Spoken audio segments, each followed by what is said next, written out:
الرحمن الرحیم ان صلاتي ونسكي ومحياي ومماتي لله رب العالمين صدق الله العلي العظيم ثم بسم الله الرحمن الرحيم ان الله وملائكته يصلون على النبي يا ايها الذين امنوا صلوا عليه وسلموا تسليما اللهم صل على سيدنا مولانا محمد وعلى ال سيدنا مولانا محمد وبارك وسلم صلاة وسلام علیک یا رسول اللہ صلاة وسلام علیک یا حبیب اللہ۔ محترم حضرات، آج کا یہ مبارک دن بہت ہی فضیلت کا حامل مالک ہے۔ اس کی ایک ایک ساعت بڑی قیمتی ہے۔ یہ دنوں کے اندر اللہ رب العالمین نے مومین کے دوسرے کوئی کام کو پسند نہیں کیا صرف قربانی کے سوا۔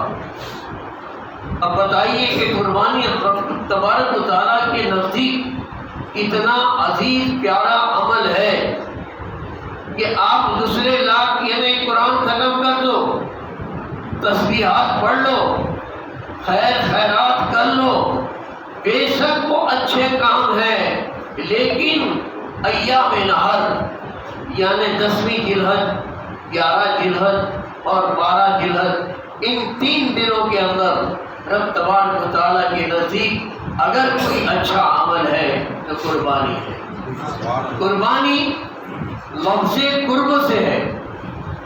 قرب یعنی قریب کرنا، نزدیک کرنا۔ قربانی بندے کو رب کے قریب کرتی ہے۔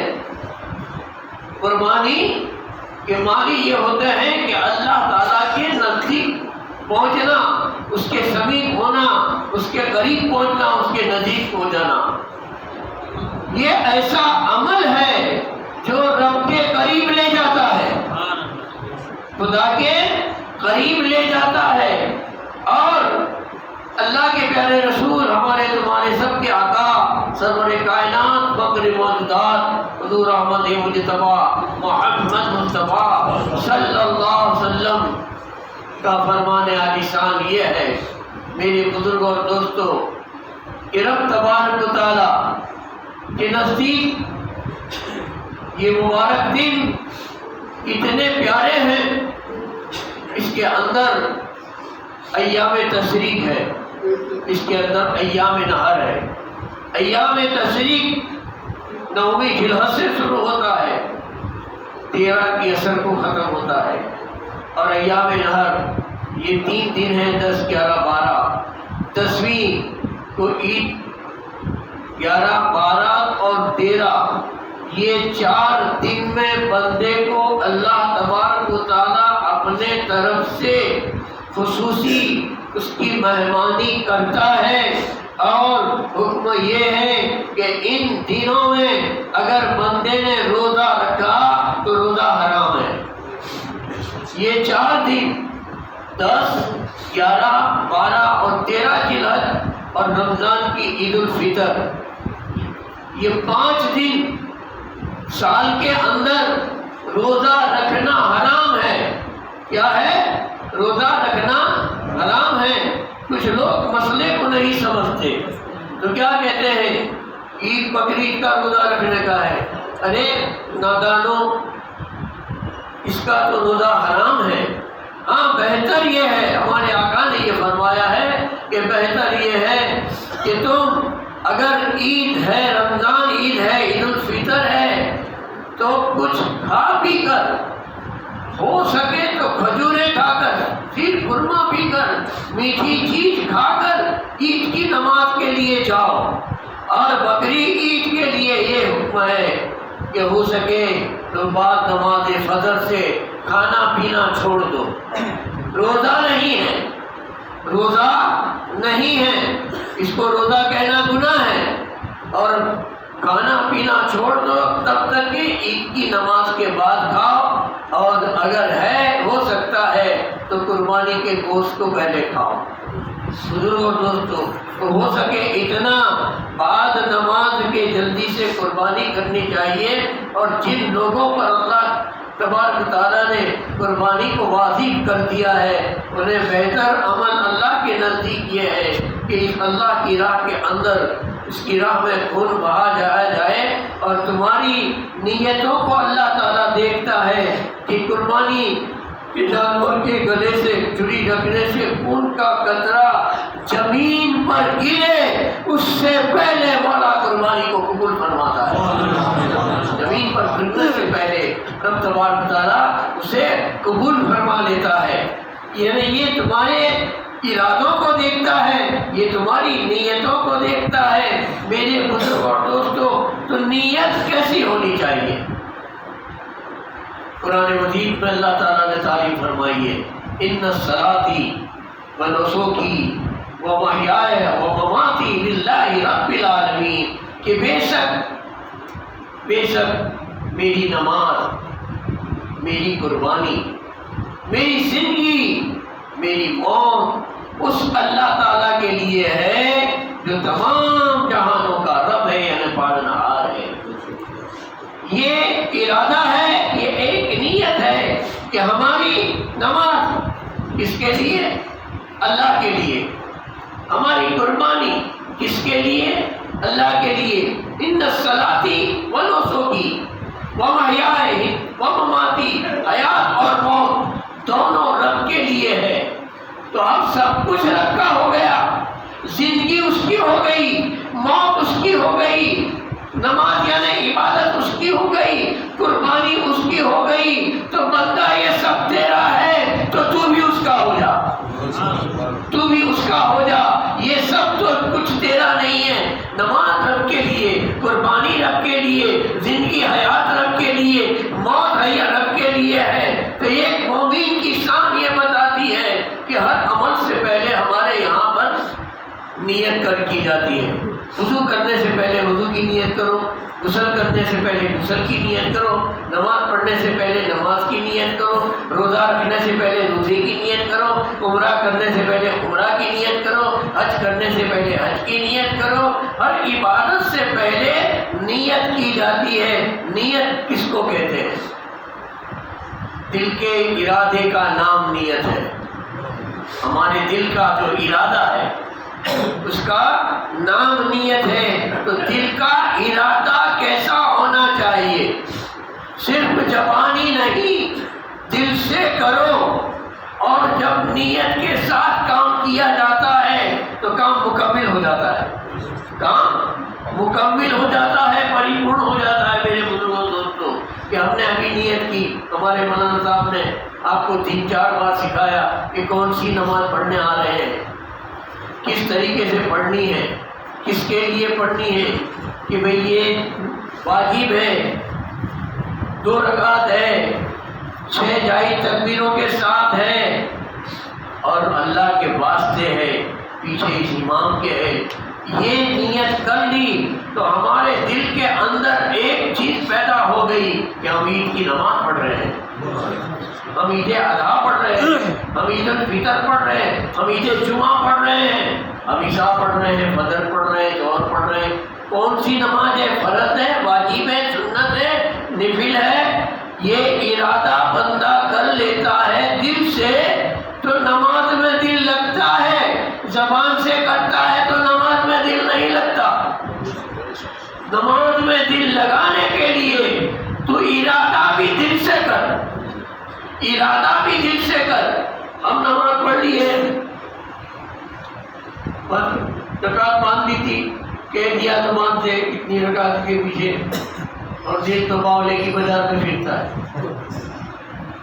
نماز کا کیا مطلب ہے؟ دل احمدآباد پھرتا ہے، دل دلی کی چاندنی چوک پہ پھرتا ہے۔ تو میرے بزرگوں دوستوں، نیت جو ہے وہ ہم کو کون سا کام ہم کر رہے ہیں، کس طریقے سے کر رہے ہیں، کیوں کر رہے ہیں، اس کا مکمل پکا ارادہ دل سے ہو جاتا ہے۔ اور جب دل لگ جاتا ہے، جب عبادت میں دل لگ جاتا ہے، تو میرے بزرگ اور دوستوں وہ عبادت قابل قبول بن جاتی ہے، اللہ کی بارگاہ میں قبول ہو جاتی ہے۔ ان صلاتی و نسکی و محیای مماتی للہ رب العالمین کا اگر تصویر دیکھنی ہے، ترجمہ دیکھنا ہے، اس کی تفسیر سمجھنی ہے تو ہمیں کہیں جانے کی ضرورت نہیں ہے۔ میرے بزرگ اور دوستوں، اللہ تبارک و تعالیٰ نے ہمارے سامنے مثال رکھ دی ہے۔ حضرت سیدنا ابراہیم علیہ السلام جو اللہ کے خلیل ہے، خلیل اللہ ہے، خلیل کے معنی ہوتے ہیں دوست کے، اور دوست کس کو کہتے ہیں؟ دوست تو بہت سارے ہوتے ہیں، طرح طرح کے دوست ہوتے ہیں۔ دوست یہ کہتے ہیں کہ ایک دوست جو چاہے دوسرا دوست اسے پیش کر دے، دوستی اس کو کہتے ہیں۔ اب اللہ کے دوست خلیل اللہ، خلیل یعنی دوست، اللہ کے دوست نے دوستی کا جو حق ادا کیا ہے، میرے بزرگ اور دوستوں، پیدائش سے لے کر سیدنا ابراہیم علیہ السلام نے قدم قدم پر اس کا ثبوت دیا ہے کہ میں رب کا دوست ہوں، رب میرا دوست ہے، میں رب کا دوست ہوں، میں خدا کا دوست ہوں اور خدا میرا دوست ہے۔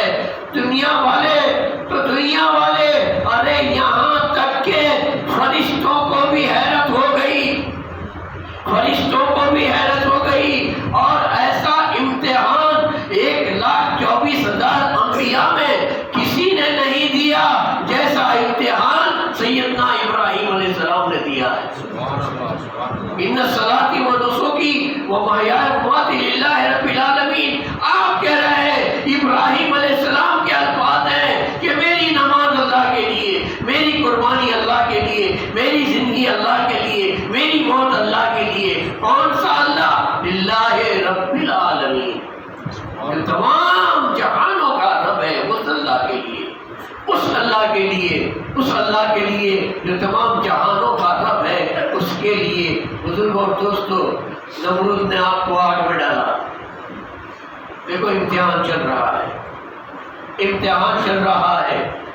انبیاءوں سے دشمنی آج کل کی نئی بات نہیں ہے، نبیوں کی شان میں گستاخی کرنا یہ کوئی نئی بات نہیں ہے۔ آدم علیہ السلام سے سلسلہ چلا آیا ہے، چلتا آئے گا، قیامت تک کے چلتا رہے گا۔ ہاتھی چلتا رہے گا، کتا بھستا رہے گا، کتے بھستے رہتے ہیں، ہاتھی چلتا رہتا ہے، ہاتھی اپنی مستی میں ہے، کتا بھسا کرے بھسنے دو، ہاتھی کو کوئی پرواہ نہیں، ہاتھی کے مرتبے میں فرق نہیں آتا۔ کتے بھستے ہیں ہاتھی کو دیکھ کے، ان کو یہ ہوتا ہے کہ ان کو اتنا چھوٹا بنایا، رب نے اتنا بڑا بنایا۔ ارے ہاتھی خود نہیں بنایا، رب نے بنایا ہے، رب نے بنایا ہے۔ نبیوں کی شان دیکھ کر، پیغمبروں کے مقام دیکھ کر کچھ لوگ کتوں کی طرح بھستے ہیں، بھستے رہے، ان کی شان وہ دکھائے۔ نبی کی شان اپنا کام کرنا ہوتا ہے۔ ہر نبی کے دور کے اندر ہر نبی کو جھٹلایا ہے، ہر نبی کو اپنے جیسا معمولی بشر کہا ہے۔ تمہارے پاس جبریل آتے ہیں، ہمارے پاس کیوں نہیں آتے؟ ایسے بےہودہ اور کفریہ کلام اگلے نبیوں کو بھی لوگوں نے ستائے اور کہا ہے، اور آخری نبی کو بھی کہا ہے۔ ہمارے نبی کو کوئی کچھ بھی کہہ دے، ہمارے نبی کا مرتبہ بلند ہوتا جاتا ہے۔ قرآن کہتا ہے وَرَفَعَ بَعْضُهُمْ دَرَجَاتٍ، اے محبوب ہم نے آپ کے درجوں کو بلند کر دیا ہے، کسی کے گھٹانے سے نہیں گھٹتا، اور ہم نے تمہارے ذکر کو رفعت بخشی ہے۔ وَرَفَعْنَا لَكَ ذِکْرَكَ، وَرَفَعْنَا لَكَ ذِکْرَكَ، اے محبوب ہم نے آپ کے ذکر کو بھی رفعت بخشی ہے۔ اس کو کوئی روک نہیں سکتا، اسے کوئی روک نہیں سکتا۔ کتے بستے رہیں، بسنے دو، کوئی پرواہ نہ کرو۔ نبی کی شان اس کے رب کی بارگاہ میں بلند و بالا ہے۔ جس کو اللہ ہدایت دیتا ہے وہ نبی کو سمجھتا ہے۔ نبی کو پہچاننا کوئی معمولی بات تھوڑی ہے۔ جب آپ کو یعنی سیدنا ابراہیم علیہ السلام کو بدبخت نمرود نے آگ میں ڈالا، آگ بھی کتنی بڑی تھی، کئی مہینے تک تو لکڑے جمع کیے آیا، 2-4-5 من لکڑوں میں نہیں، ہزاروں من لکڑے، اور اتنی اونچی اس کا اسٹیج بن گیا کہ اس میں ڈالنا مشکل ہوا. ابراہیم کو اتنی اونچی آگ کے اندر ڈالا کیسے جائے؟ بزرگوں اور دوستوں، اب یہ اچھے کام کے لیے نبی صلاح دیتے ہیں اور برے کام کے لیے شیطان صلاح کار بن جاتا ہے. ابلیس اپنا کام کرتا ہے. چلو، اس نے آ کے نمرود کو صلاح دی، گوفن بنا گوفن، اور گوفن بنائی گئی بہت بڑی. اس کے اندر ابراہیم علیہ السلام کو بٹھائے گئے اور ایک بڑا چکر لگا کر اوپر سے اندر ڈال دیے گئے. آگ کے شعلے، آگ کی جوالائیں آسمان سے باتیں کرتی ہے. اللہ کا خلیل آگ میں بیٹھا ہے، اس آگ میں بیٹھا ہے، اسے خبر بھی نہیں ہے کہ آگ جل رہی ہے. یا نار کونی بردا وسلاما علی ابراہیم. رب نے آگ کو کہہ دیا تھا خبردار، یا نارو، اے آگ، یا نارو کونی بردا، تو ٹھنڈی ہو جا، تو ٹھنڈی ہو جا. بردا وسلاما علی ابراہیم، اور ابراہیم علیہ السلام کے لیے تو سلامتی والی بن جا، ٹھنڈی بھی بن جا، اس کی عبادت کرنے والی بن جا. آگ کیسے جلا سکتی ہے؟ ابراہیم علیہ السلام کو جلائی ہے. نمرود نے صلاح دی ہے جلانے کی، شیطان نے. میرے بزرگ اور دوستوں، جبریل علیہ السلام سے رہا نہ گیا، یہ منظر آپ دیکھ نہ سکے. حاضر ہوئے، اے اللہ کے خلیل، اللہ سے دعا مانگو. آپ نے کہا میرے رب کی رضا ہے، جو رب مرضی ہے جلیل ہے، جو رضائے بھی خلیل ہے، میں اس پہ راضی ہوں. میرا رب میرے حال سے واقف ہے، مجھے شکایت کرنے کی کوئی ضرورت نہیں ہے. آئے اتنی آگ میں ڈال کر بھی شکایت نہیں کرتے، فریاد نہیں کرتے، مجھے کیوں آگ میں جلا رہے ہو، میرا کیا گناہ ہے؟ کچھ نہیں، چپ چاپ ہے. وہ دیکھتا ہے، وہ سمیع ہے، وہ بصیر ہے، وہ سنتا بھی ہے، دیکھتا بھی ہے، جانتا بھی ہے. آپ نہ بولے میرے بزرگ اور دوستوں، جب اللہ والوں پر آفتیں آتی ہے، مصیبتیں آتی ہے، تکلیفیں آتی ہے، تو اس سے مدد مانگے تو مل جائے. مدد نہیں مانگتے، مدد نہیں مانگتے، اس کی رضا پر راضی رہتے ہیں. یہی منظر میرے بزرگ اور دوستوں میدان کربلا میں دنیا نے دیکھا. سب سے پہلے دیکھا تو ابراہیم علیہ السلام کا منظر دیکھا، ابراہیم علیہ السلام کا منظر دیکھا، ان کی قربانی دیکھی. وہی منظر دنیا والوں نے 1400 سال پہلے کربلا کی سرزمین پر دیکھا. اگر حسین پانی مانگتے تو آتا کہ نہیں؟ حسین مدد مانگتے تو فرشتوں کی فوج آتی کہ نہیں؟ حسین نے مدد نہیں مانگی. میرا رب جانتا ہے اس کو میری قربانی لینی ہے، مجھے پیش کر دینا. یہ وہ لوگ ہیں جو ان صلاتی و نسکی و محیای و مماتی للہ رب العالمین پر جن کا عمل تھا، یہ اس پر عمل کرتے تھے، یہ فرمان الہی پر عمل کرتے تھے، وہ اپنی مرضی پر عمل کرتے تھے. بزرگوں اور دوستوں، ابراہیم علیہ السلام کو یہاں سلامتی مل گئی. اب اللہ تبارک و تعالیٰ نے 82 سال کی عمر میں 82 ایئرس میں فرزند دیا. کتنے بڑھاپے میں اللہ نے بیٹا دیا. نام اس کا اسماعیل رکھا. آپ کی 2 بیویاں ہیں، بی بی ہاجرہ رضی اللہ تعالیٰ اور بی بی سارہ رضی اللہ. پہلی بی بی سارہ ہے. سارہ سے ابھی تک کی کوئی اولاد نہیں تھی. اسماعیل کے پیدا ہونے کے بعد بی بی سارہ سے بھی بیٹا پیدا ہوا. ان کا نام اسحاق رکھا. دونوں بیٹے نبی، باپ بھی نبی، بیٹے بھی نبی. کیسا خاندان ہے! ارے جو خدا کے لیے سب کچھ لٹا دے، جان پیش کر دے، ان کے مرتبے بلند ہوتے ہیں. مٹا دے اپنی ہستی کو. اگر کچھ مرتبہ چاہے کہ دانا خاک میں مل کر گلے گلزار ہوتا ہے، ویسے کہ ویسے مرتبے بلند نہیں ہوتے. ہستیاں مٹا دینی پڑتی ہے، اللہ کی راہ میں سب کچھ دے دینا پڑتا ہے، برداشت کرنا پڑتا ہے. صبر و استقامت سے کام لینا پڑتا ہے جب مرتبہ بلند ہوتا ہے۔ خلیل اللہ بننا کوئی آسان بات تھوڑی ہے، ذبیح اللہ بننا کوئی آسان بات تھوڑی ہے، یہ کوئی آسان بات نہیں تھی۔ سب سے بڑی قربانی دے کر رہتی دنیا تک، صبح قیامت تک کے وہ مثال رکھ کے گئے، اسلام کی سچائی کی مثال رکھ کے گئے۔ بہت بھی مذہب ہے، اسماعیل علیہ السلام جیسی قربانی لا کے بتاؤ، ابراہیم علیہ السلام جیسی قربانی لا کے بتاؤ کہ اپنے ہاتھ سے بیٹے کی جس نے قربانی نہیں دنیا میں کوئی بھی خلیل اللہ کا ثانی، کہ جس نے اپنے ہاتھ سے بیٹے کی قربانی نہیں دنیا میں کوئی بھی خلیل اللہ کا ثانی، نہ تو پہلا تھا نہ آج ہے نہ قیامت تک کے ہو سکتا ہے۔ رب نے اپنے پیاروں کو جس کو جو مقام بخشنا تھا وہ بخش دیا، وہ دوسرے کو عطا نہیں ہو سکتا۔ جو مقام اللہ کے حبیب کو دیا دوسرے کو نہیں مل سکتا، جو خلیل اللہ کو دیا وہ دوسرے کو نہیں مل سکتا، جو اسماعیل علیہ السلام کو دیا وہ نہیں مل سکتا، جو امام عالی مقام کو دیا وہ دوسرے کو صبح قیامت تک کسی کو نہیں مل سکتا، کسی کو نہیں مل سکتا۔ اور دوستو فإن الصلاة ونسکی ومحیاي للہ رب العالمین، بیٹا جب پیدا ہوا کس باپ کے بیٹی کی محبت نہ ہو، بچے سے محبت کرنے لگے، کھیل لگانے لگے، فرشتوں نے شکایت کی ابراہیم تیرا دوست نہیں ہے، دیکھ بچے سے محبت کرتا ہے، تجھ سے محبت نہیں کرتا۔ آئے اللہ تعالیٰ نے فرشتوں کو بتانے کے لیے حکم دے دیا قربانی کا، پہلا حکم دیا ان کو جنگل میں چھوڑ دینے کا، جاؤ اس بچے کو اور بی بی سے الگ ہو جاؤ۔ نوجوان حسین و جمیل خوبصورت بی بی ہاجرہ ہے، ایک بادشاہ کی بیٹی تھی، کوئی معمولی گھر کی چھوکری کا نام ہاجرہ نہیں ہے، شہزادی ہے یہ، دھوپ نہیں دیکھی، بھوک نہیں دیکھی، پیاس نہیں دیکھی، ایسے گھر کی راج محل میں رہنے والی شہزادی کا نام ہاجرہ ہے۔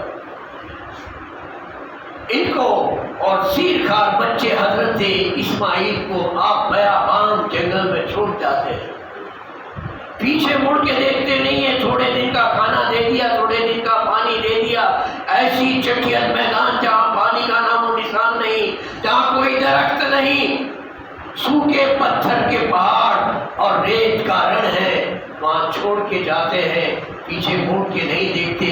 ہاجرہ کہتی ہے میرے سرتاج اس بیابان میں مجھے کس کے حوالے چھوڑ کے جاتے ہو؟ ابراہیم علیہ السلام نے کہا اللہ کے حوالے چھوڑ کے جاتے ہو۔ حاضرہ کو یہ ہو گیا کہ اللہ کا حوالہ ہے تو اللہ تو بہت بڑا کارساز ہے، وہ سب سے بڑا کارساز ہے، وہی بڑا ہمارا مددگار ہوگا۔ اچھا خدا حافظ، چلے آئے، بیوی بچے کو چھوڑ کر بیابان جنگل میں پتھریلی زمین پر چھوڑ کے چلے آئے۔ فرشتے دیکھتے دنگ رہ گئے کہ خلیل اللہ کا خلیل ہے، سیر کھار دودھ پیتا چھوٹا بچہ، تھوڑے دن میں کھانا ختم ہو گیا، پانی ختم ہو گیا، ماں بھوکی ہے، بچہ بھوکا ہے، پیاسا ہے، پیاس کے مارے رو رہا ہے، بے قرار ہے، اب پانی ڈھونڈ رہی ہے۔ ایک صفا نام کا چھوٹی سی پہاڑی ہے، اس پہ چڑھتی ہے، دور دور تک کے دیکھتی ہے تو صفا سے کوئی نظر نہیں آتے، کوئی قافلہ نظر نہیں آتا، کوئی چرندہ، کوئی پرندہ، کوئی درندہ، کچھ نظر نہیں آتا۔ پھر مروہ پہ چڑھتی ہے، مروہ پہ جا کے دور دور تک کے نظر پھیلاتی ہے، حاجرہ کچھ نظر نہیں آتا، 7 چکر لگاتی ہے، خدا کی رحمت جوش میں آتی ہے، خدا کی رحمت جوش میں آتی ہے۔ بچے کو نیچے زمین پہ کیا لٹایا کہ بچے نے پتھریلی زمین پر اپنی ایڑیاں گھسی۔ ارے ایڑیاں کوئی میری تمہاری چھوڑی تھی، ذبیح اللہ کی ایڑیاں تھی، اللہ کی راہ میں جان کو دینے والے نبی کی ایڑیاں تھی۔ پتھریلی زمین میں سے پانی کا چشمہ جاری ہوتا ہے، پانی سوچنا گمان نہیں، قریب میں نہ دریا ہے نہ ندی، نہ ساگر ہے نہ کنواں ہے، نہ سمندر نہ سروور، کچھ نہیں ہے، ہزاروں میل کے اندر پانی کا نام و نشان نہیں ہے، پتھریلی زمین میں سے پانی کا فوارہ اڑا۔ حاضرہ نے اللہ کا شکر ادا کیا، جب بھی کچھ کچھ نعمت دنیا والوں کو ملتی ہے تو نبی کے صدقے میں ملتی ہے، نبی کے وسیلے سے ملتی ہے، نبی کے ہاتھ سے ملتی ہے، نبی کے پیر سے ملتی ہے، نبی کے دور سے ملتی ہے۔ دیکھو پانی نبی کی ایڑیوں سے ملا ہے، نبی کی ایڑیوں سے ملا ہے، یہ بھی نبی دادا ہے، ہونے والا بھی نبی ہے۔ میرے بزرگوں اور دوستوں، ادھر سے پانی روکنے کی کوشش کی، پتھر لائی، ریت لائی، پتھر لائی، پانی بنا دی گئی، پانی بڑھتا جاتا ہے، پانی بڑھتا جاتا ہے۔ اب آخرکار حاضرہ کہتی ہے جم جم جم جم، رک جا رک جا، اسٹاپ اسٹاپ، جم جم کے معنی رک جا۔ یہ عبرانی لفظ ہے، عربی نہیں ہے۔ اس زمانے میں عبرانی بھاشا چلتی ہے، عبرانی میں کہتی ہے جم جم رک جا۔ وہ جم جم 4000 سال ہوئے، کتنے 4000 سال پہلے کی سٹوری ہے یہ، آج بھی جاری ہے، آج بھی جاری ہے۔ ارے یہ سائنٹسٹوں نے ان کے ایمان کا ٹھکانہ نہیں ہے۔ جم کے قریب 50 فٹ پر کنواں کھودا، یہ 800 فٹ نیچے گئے، پانی آج بھی نہیں ہے، نہ دائیں پانی ملتا ہے نہ بائیں ملتا ہے، نہ آگے ملتا ہے نہ پیچھے ملتا ہے، نہ مشرق میں ملتا ہے نہ مغرب میں ملتا ہے۔ چاروں طرف کھود کھود کے الیکٹرک مشین لگا لگا کر تھک گئے، کوئی جگہ ایک قطرہ کا پانی نہیں ہے تو صرف جم جم کے کنویں میں۔ ارے اتنا بڑا معجزہ دیکھ لے تو اسی وقت کلمہ پڑھ لے، لا الہ الا اللہ محمد رسول اللہ۔ میرے بزرگ اور دوستو، یہ ہمارے اسلام کی سچائی ہے، یہ اسلام کی سچائی ہے کہ 4000 سال کا کوئی چنا کنواں بتاؤ مجھے دنیا میں، 4000 سال کا پرانا کوئی سروور بتاؤ، کوئی واو بتاؤ کہ ارے 1000 سال کی واویں آج سکی پڑی ہے، جس کو 1000 سال بھی نہیں ہوئے ہیں، اس میں ایک قطرہ پانی نہیں ہے۔ بزرگوں اور دوستوں، اور گنگا پان کا پانی ہندوستان والے پیتے ہیں، نرمدا کا پانی گجرات والے پیتے ہیں، ہر ملک کے والے اپنے ندی کا پانی پیتے ہیں۔ جم ایک چھوٹا سا کنواں ہے، 3 بائی 3 کی گولائی ہے، میں نے پہلی دفعہ ہاتھ میں بھی قریب سے دیکھا ہے، اس کو ابھی بند کر دیا گیا ہے، ابھی نل سے پانی آتا ہے، موٹر سے پانی آتا ہے۔ وہ چنا پرانا کنواں بھی میں جب نماڑوں میں پہلی بار گیا تھا، قریب جا کے میں نے دیکھا تھا، تو وہ 3 بائی 3 کی گولائی اور چھوٹی سی کنویں، جسے بیر جم جم پہ لکھا ہوا، بیر جم جم، بیر یعنی کنویں، کنواں۔ تو 4000 سال کے بعد یہ جم جم چائنا میں ملے گا، جاپان میں ملے گا، آسٹریلیا میں ملے گا، انگلینڈ میں ملے گا، دنیا کے ہر ملک میں ملے گا۔ حاجی جہاں جاتا ہے جم جم وہاں جاتا ہے، حاجی جہاں جاتا ہے جم جم وہاں جاتا ہے۔ تمہارا کوئی پانی ایسا بتاؤ کہ دنیا کے کونے کونے میں پہنچا ہو۔ یہ تو ابراہیم علیہ السلام کا فیضان کرم ہے میرے بزرگوں اور دوستوں۔ ان الصلاتی وقت اتنا نہیں ہے، ورنہ اس پر میں ابراہیم علیہ السلام کی قربانی کی۔ پھر فرشتوں نے دیکھ لیا کہ واقعی بہت سال کے بعد ابراہیم علیہ السلام نے کو چھوڑ کے مڑ کے سریا شام چلے گئے تھے، پھر یہ ملے کئی برسوں کے بعد۔ کہاں ملے؟ پہلی ملاقات ابراہیم کی علیہ السلام اور بی بی حاجرہ اور ننھے سے اسماعیل کی کہاں ہوئی؟ خود میں الہی ہوا۔ تو جہاں ملاقات ہوئی اس جگہ کو آج عرفات کہتے ہیں۔ کیا کہتے ہیں؟ عرفات کہتے ہیں۔ دیکھو، ایک ہوتا ہے عرفہ، دوسرا ہوتا ہے عارف اور تیسرا ہوتا ہے عرفات۔ دونوں نے ایک دوسرے کو پہچانا، ابراہیم نے حاجرہ کو پہچانی، حاجرہ نے ابراہیم کو پہچانا، اسماعیل کو پہچانا، اللہ کا شکر ادا کیا۔ نہیں بھی نومی ذوالحج تھی، عرفہ کا دن تھا، عرفہ کا دن تھا، عرفات کا میدان جہاں پہ پہچان ہو جائے اس جگہ کو عرفات کہتے ہیں، اور جس دن پہچان ہو جائے اسے عرفہ کا دن کہتے ہیں۔ نومی ذوالحج عرفہ کہتے ہیں، یوم الحج، اسی دن حج ہوتی ہے۔ اسی طریقے سے سب سے پہلے آدم علیہ السلام اور بی بی حوا کی بھی ملاقات دنیا میں جانے کے بعد 300 سال کے بعد ملاقات ہوئی، تو اسی جگہ پر ہوئی تھی۔ آدم نے حوا کو پہچانا، حوا نے آدم کو پہچانا، اور میرے بزرگ اور دوستوں دونوں نے مل کر بارگاہ الہی میں ایک دعا مانگی تھی۔ آدم علیہ السلام نے ایک دعا مانگی، سب سے پہلی دعا یہ ہے، فرسٹ دعا یہ ہے قرآن میں۔ کون سی دعا؟ اب روز پڑھتے رہو، روز مانگتے رہو۔ ربنا ظلمنا انفسنا وان لم تغفر لنا وترحمنا لنکونن من الخاسرین۔ میرے بزرگ اور دوستوں، سیدنا آدم علیہ السلام نے دعا مانگی، اے رب میں نے اپنی جان پہ ظلم کیا ہے، ربنا ظلمنا انفسنا، میں نے میری ذات پہ ظلم کیا، مطلب میں نے گناہ کیا، تیری نافرمانی کی، وَإِن لَمْ تَغْفِرْ لَنَا، تو مجھے بخش دے، وَتَرْحَمْنَا، اور مجھ پر رحم فرما، اور اگر تو نے یہ نہ کیا، تو نے مجھے نہ بخشا، تو نے مجھ پر رحم نہ کیا، تو لَنَكُونَنَّ مِنَ الْخَاسِرِينَ، میں خسارے میں ہو جاؤں گا، میں نقصان میں ہو جاؤں گا، میں گھاٹے میں ہو جاؤں گا۔ رب تبارک و تعالیٰ نے خوشخبری سنا دی، اے ابراہیم تمہاری خطا کو معاف کر دی جاتی ہے، تمہیں بخش دیا جاتا ہے، اور عرفات میں جو دعائیں مانگی جاتی ہے وہ قبول ہو جاتی ہے، وہ قبول ہو جاتی ہے۔ مبارک یہ مقامات ہے، کچھ مقام ایسے ہیں کہ جہاں دعا مانگو تو دعا قبول ہوتی ہے، کچھ لوگ ایسے ہیں کہ جو وہ دعا مانگے تو ان کی دعا قبول ہوتی ہے، کچھ دن ایسے ہیں، کچھ راتیں ایسی ہیں کہ اس دن میں، اس رات میں دعائیں مانگو تو دعائیں قبول ہوتی ہے۔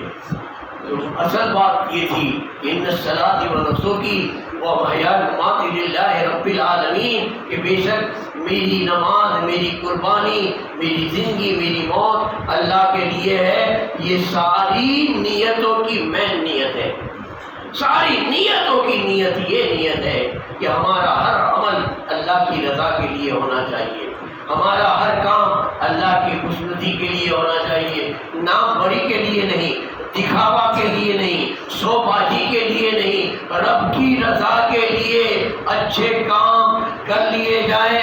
یہی تو پیغام ہم کو عید اضحیٰ سے ملا ہے، یہی پیغام ہمیں عید الفطر سے ملا ہے، اس پیغام پہ عمل کرنے کی ہمیں دعوت دی جاتی ہے میرے بزرگوں اور دوستوں۔ تو آج کا دن بڑا مبارک دن ہے، مبارک ساعتیں ہیں، اس کے اندر ہمیشہ تکبیر تشریف پڑھا کرو، چلتے پھرتے اٹھتے بیٹھتے، اور نماز کے بعد تو 3 بار پڑھنا افضل ہے، 1 بار پڑھنا واجب ہے۔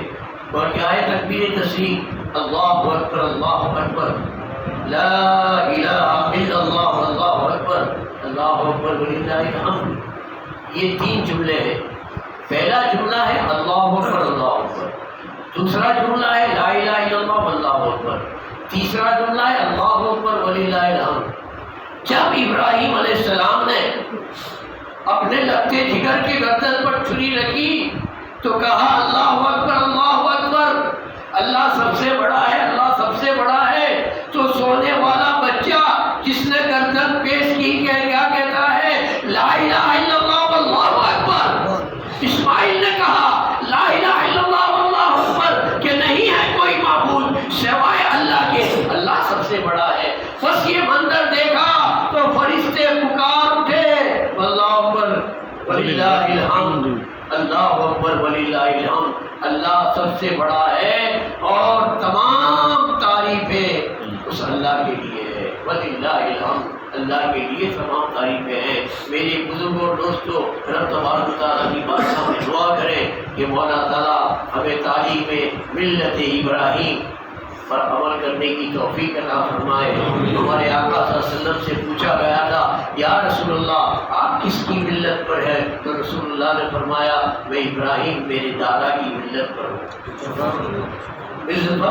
ملت ابراہیم حنیفہ۔ اللہ تعالیٰ قرآن پاک میں فرماتا ہے کہ ابراہیم علیہ السلام کی ملت پر یعنی طریقے پر، طور پر، آپ کے طریقے پر عمل کر لیا جائے ابراہیم علیہ السلام کی ملت پر رسول اللہ نے عمل کیا ہے، ہمیں بھی ملت ابراہیم پر عمل کرنا ہے جو ملت حنیف کہلاتی ہے۔ فتبع ملت ابراہیم حنیفہ، یہ ملت حنیف ہے، اور یہ ملت حنیف اتنا پیارا لقب ہے کہ امام اعظم ہمارے امام ابو حنیفہ نے اپنا نام، اپنا لقب ابو حنیفہ کر دیا ہے۔ کچھ لوگ کہتے ہیں کہ ایک کی بیٹی کا نام حنیفہ تھا، ارے آپ کی بیٹی تھی نہیں، تاریخ کہاں پڑھی ہے تم نے، اتہاس کہاں دیکھا ہے؟ امام اعظم ابو حنیفہ کے لڑکا تھا، لڑکی نہیں تھی۔ حنیفہ نام کی بیٹی آپ کی تھی نہیں۔ فتبع ملت ابراہیم حنیفہ، اسی ملت کو پھر سے اگر اجاڑ کر کیا ہے تو امام اعظم ابو حنیفہ نے کیا ہے، اور ہم سنی حنفی چشتیہ جماعت والے انشاءاللہ اسی طریقے کے پر عمل ہے۔ ہمیں پورا یقین ہے اللہ تبارک و تعالیٰ ہمارے عمل کو پسند فرمائے گا اور ہم تمام کی بخشش فرمائے گا۔ مولا تعالیٰ ہم تمام کو گناہوں سے بچائے۔